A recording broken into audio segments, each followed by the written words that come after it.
యోగివేమన గారు తెలుగు భాషలో అత్యంత ప్రసిద్ధి పొందిన తాత్విక కవి.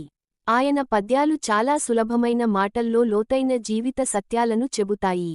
వేమనగారు సమాజంలో ఉన్న దోషాలను విమర్శిస్తూ, మనిషి ఎలా నీతిగా జీవించాలో చెప్పిన మహానుభావుడు.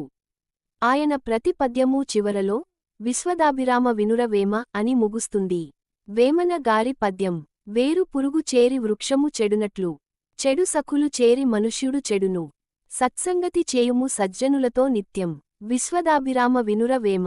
భావము, ఒక చెట్టుకు వేరులో పురుగు పడితే అది నెమ్మదిగా మొత్తం చెట్టును పాడుచేస్తుంది. అదే విధంగా చెడ్డ స్నేహితులు మన జీవితంలోకి వస్తే మన స్వభావం, మన మంచితనం కూడా నశిస్తుంది. అందుకే మనిషి ఎప్పుడూ మంచి మనుషులతో, సజ్జనులతో స్నేహం చేయాలి. మంచి సత్సంగం మన జీవితం మెరుగుపరుస్తుంది. చెడు సాంగత్యం మనల్ని నాశనం చేస్తుంది. సారాంశం, మంచి స్నేహితులు మన జీవితాన్ని ఎదిగిస్తారు.